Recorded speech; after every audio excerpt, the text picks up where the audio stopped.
This is ABC7 News at 10, Chicago's #1 news. We're following late developments as swollen rivers tonight just keep rising, and people who live nearby are bracing for record levels. The rain came down so hard, so fast this morning, parts of the Edens and 3 other expressways were shut down. Most roads back to normal tonight, but basements are flooded, leaving a mess for homeowners. It's been a day of head-turning images. The water pressure is so great under a manhole near Willis Tower that water shot through the cover. Many schools are closed again tomorrow. You can keep track of the list on the bottom of your screen.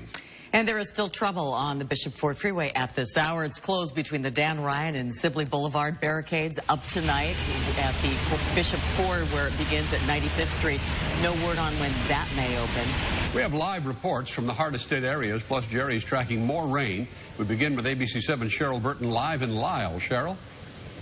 Well, Ron, tonight, officials at the village of Lisle have declared a state of emergency after more than 7 inches of rain has fallen on this community. It is a flooded ghost town tonight as nearly 1,000 customers are without power. And here at this apartment complex, tonight, it is literally living up to its name.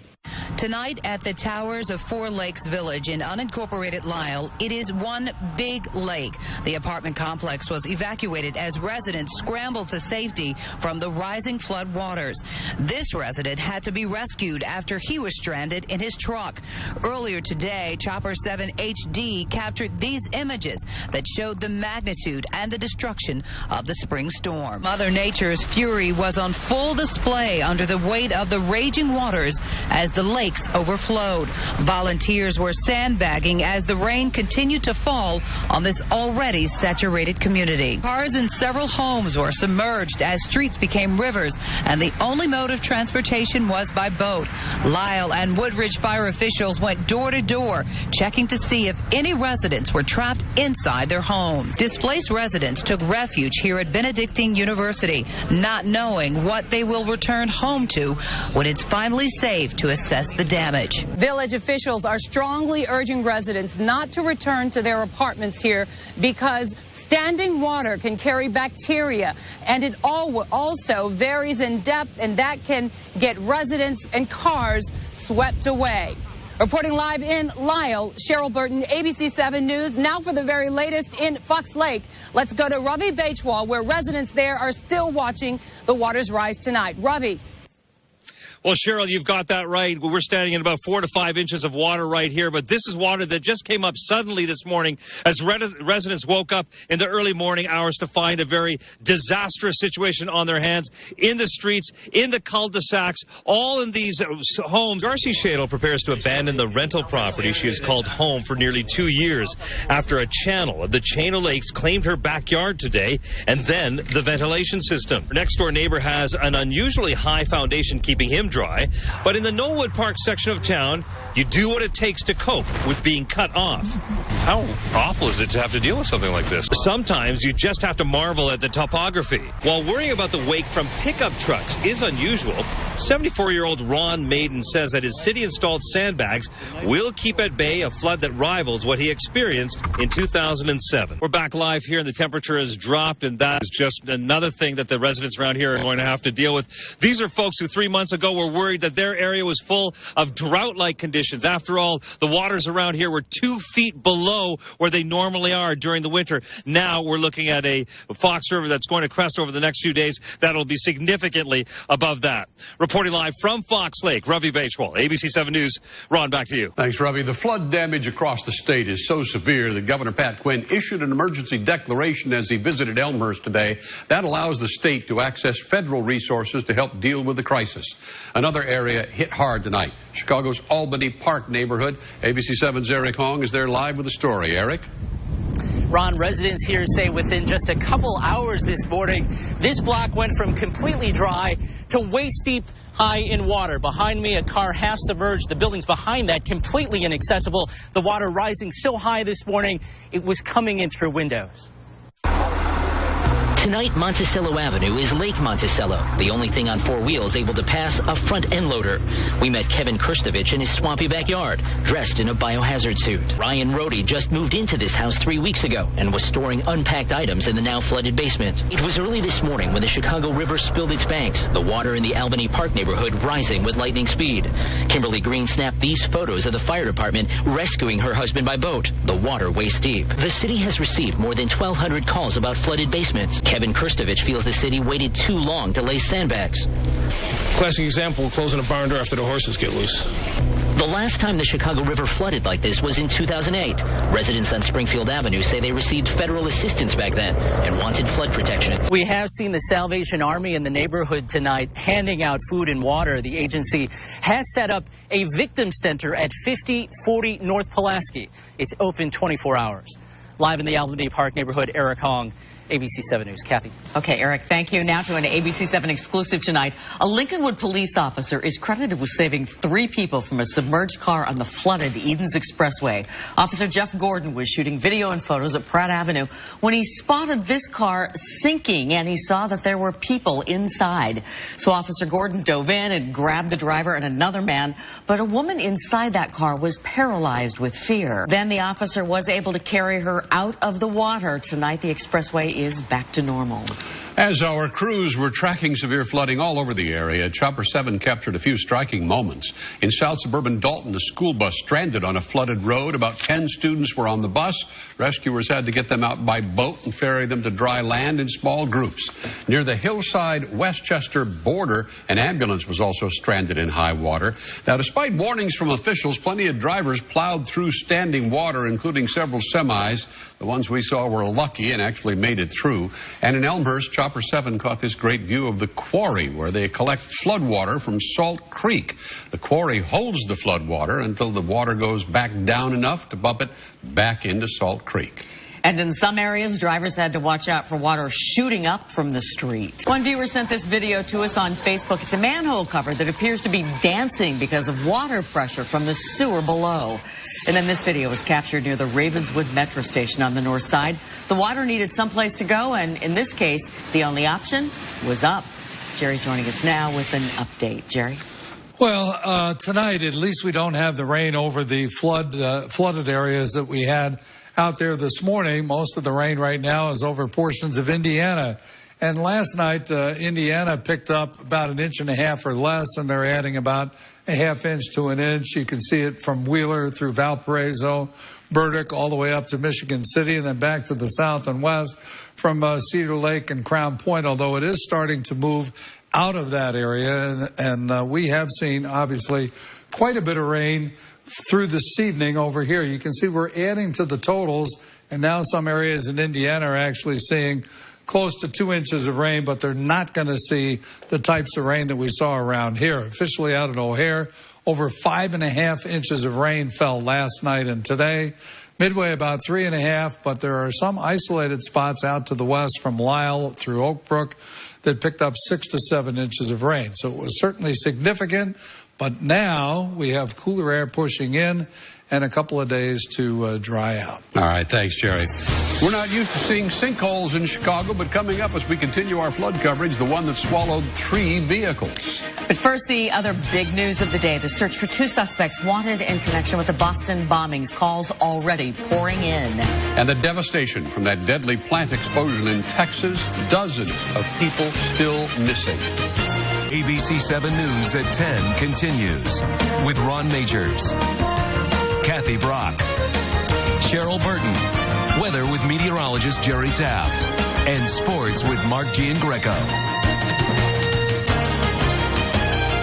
Now to that major development in the Boston bombings, the FBI released surveillance video of 2 suspects wanted in connection with the terror attack that killed 3 people.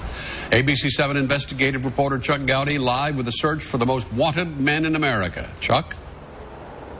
Ron, the finish line still a crime zone tonight. The FBI in the middle of a nationwide manhunt.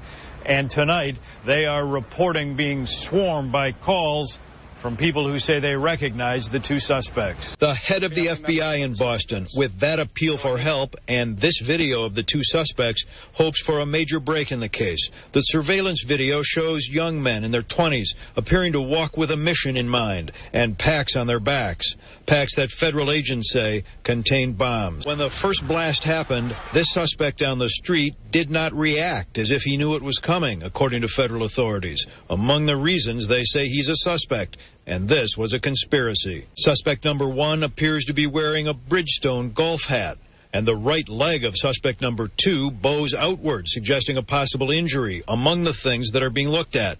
Tonight, the federal investigation is focused on 4 major areas: the suspect's identification, tracing cell phone calls that one of them was seen to be making while on the sidewalk, determining where bomb components were obtained, including parts from radio-controlled toy cars that authorities say may have been used as detonators. This hobby store owner was questioned by the FBI. Prayers for justice and for the victims at today's interfaith service in Boston's Catholic Cathedral, where President Obama delivered a message to the suspects. Public vigils, with people not only wanting to know who the suspects are, but why they did it. Reporting live from Boston, Chuck Gowdy, ABC7 News. That's the latest from here. Okay, Chuck, thank you.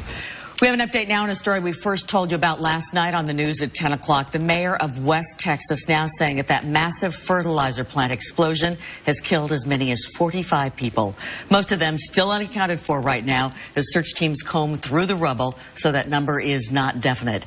Many of the missing are volunteer firefighters. The building caught fire and exploded late last night, decimating homes and businesses within a half-mile radius. The blast was as forceful as a 2.1 earthquake. Investigators do not know what caused the fire and explosion. The deep tunnel that was built to ease flooding. When we come back, the impact of today's storm. Plus, it's been a very rough day for drivers, but this may top all of the headaches. And Jerry back with more on the rain. And can you believe there's a possibility we might see a little snow tomorrow? Live look from Shopper 7 tonight at the Bishop Ford Freeway near 130th Street. Still shut down as it has been for most of the day due to flooding in that area. The closure stretching all the way from Dan Ryan to Sibley Boulevard. No word at this point on when that stretch of road may reopen. The deep tunnel is supposed to alleviate flooding. It certainly helped, but it was also quickly overwhelmed by today's rains. The storm filled it with 2.3 billion gallons of water. That's partly storm and partly sewer water, and some will have to be released into Lake Michigan. The system is a 109-mile combination of tunnels and reservoirs. Some of the tunnels as wide as 33 feet and buried as far down as 350 feet. That $4 billion system still isn't finished and won't be for at least 2 more years. Tonight, we can tell you that water service is back on in a far south side neighborhood where a sinkhole swallowed 3 cars. Another one of those amazing pictures from today's flooding.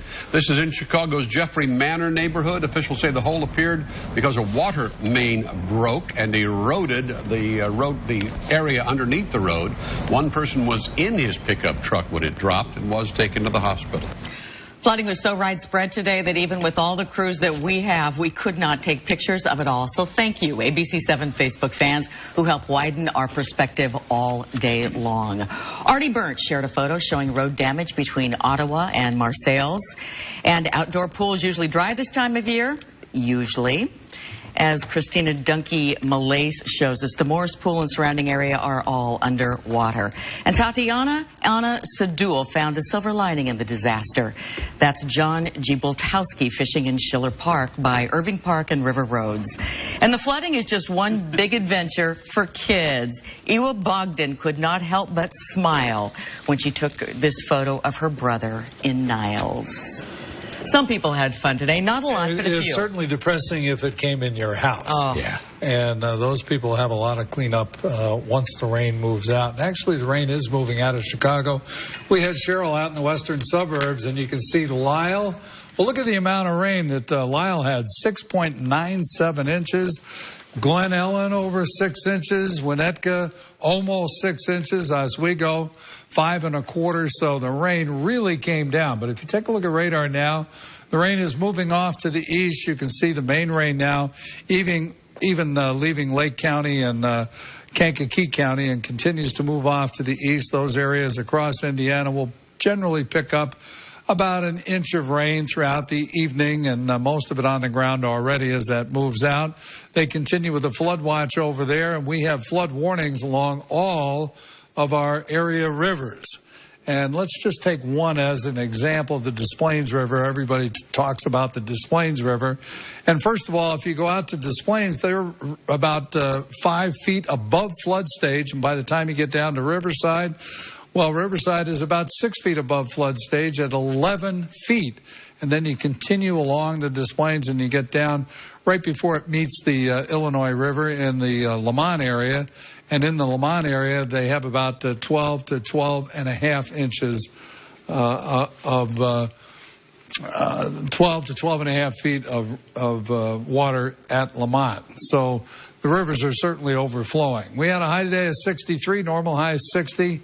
Last year's high is 73, so it got mild out there. We missed the record record amount of rainfall by about 1/4 of an inch for April the 18th. It's certainly turned cooler out there. Temperatures now have fallen into the mid-40s, 45 right now at O'Hare, 45 Midway and Joliet, 44 Aurora, 40 to the west out in DeKalb. It's windy out there, the wind out of the west-southwest at 23 miles an hour. So this system is moving out. Some heavy snows back to the north and west of Minnesota. Minneapolis could see 6 to 7 inches of snow on the ground by morning. We could actually see a flurry around here tomorrow in the colder air. You can see tonight the rain moves out, and then the circulation from the west tomorrow will give us a couple of sprinkles and maybe a flurry, but we're not looking for any more accumulation of rain. You can see the accumulation of rain between now and Friday will be well off to the east of us. So the showers are moving out of Chicago through Indiana. Upper 30s tonight, and then for tomorrow, windy and cooler, a couple light sprinkles and flurries, high temperature tomorrow at 48. Also 48 on Saturday, but we get some sunshine.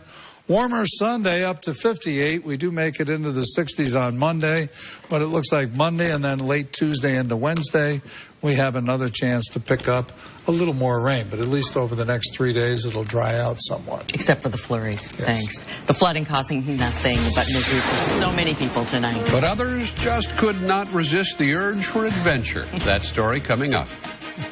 And I'm Jim Rose. The Bears' schedule is out, and there will be 4 prime-time appearances for 2013. And the Bulls are getting ready for the Nets in the playoffs. Those stories next in sports. All right, we know who the Bears will play this year. Yeah, and a lot of people are wondering, how many games are they going to win? How many are they going to lose? It's going to take about 3 weeks to figure it all out, folks. Bears wrapped up their voluntary minicamp at Hallis Hall in Lake Forest. The storyline there being worked out at a much quicker pace than in the Lovie Smith era. And the regular season schedule was released tonight, and the Bears have 4 primetime games. So we start on September 8th when they'll host the Bengals, and then the next week they'll host the Vikings, and then it's 2 games on the road, primetime there against the Steelers on Sunday night, and then the 29th against the Lions. Then back home where they'll take on the Saints and the Giants the 6th and the 10th of October. The other games have the Bears at the Redskins on the 20th, then the bye week. Then on ESPN Monday Night Football, the Packers at Green Bay. And then on the 10th of November, they'll take on the Lions, followed by the Ravens at home, and then back on the road for a game against the Rams, followed up by the December 1st game at the Vikings, and then another Monday night game against the Cowboys here in Chicago, followed by the Browns on the road, the Eagles on the road, and the Green Bay Packers. Well, the Bulls and the Nets series starts Saturday night at the Barclays Center. Tom Thibodeau's guys had plenty of success against Brooklyn this season, beating them in 3 of their 4 meetings, but Tibbs and the players will tell you, it just doesn't mean anything come postseason time. Briefly, some coaching changes in the NBA. Doug Collins has retired with a year left on his deal in Philadelphia. The Cavaliers gave Byron Scott the pink slip in Cleveland, while the Detroit Pistons gave Lawrence Frank the boot. And back to the Bears, they waived the guard, Chris Riley. To baseball, Robin and the Sox wrapping up their 4-game set with the Blue Jays. Bottom of the 5th, 1-0 Toronto. Muniori Kawasaki hits a grounder to first. Adam Dunn can't come up with it, and that scores Emilio Bonifico. Later in the inning, Rajay Davis doubles to left center. That'll score Kawasaki all the way from first. Sox split the 4-game series with a 3-1 loss. And it was a rainy day at Wrigley for the Cubs, so this guy did his very best to try to see if he could get the seats dry. Bottom of the 3rd, 2-0 Cubs. Anthony Rizzo with a monster 2-run shot deep to right center. It measured 475 feet. That's his 4th of the season. Next up is Alfonso Soriano, and he hits a solo shot to left. That's his 1st of the year. And the Cubs go on to win. The final was 6-2, so the Cubs win in sort of wet conditions at Wrigley Field. It was. That's how they got it in. Thanks, Jim. Chopper 7 cannot be everywhere, so when we come back, an ABC7 viewer's aerial perspective of the flood. Well, this is what you get when you put a camera on a remote control helicopter. An ingenious way to see the flooding. Brian Bell sent one up to survey his neighborhood in Northfield. Wow. And then when others saw a lake where there hadn't been one before, they decided to go water skiing. ABC7 Facebook fan Janice Lasda took this photo on Central Parkway in Glenview. I'm not sure I want to water ski in a place where you could hit a fire hydrant. I think you're right about that. That's it for us tonight. Thanks for joining us. Remember, you can find us 24/7 at ABC7CHICAGO.com. Have a good night.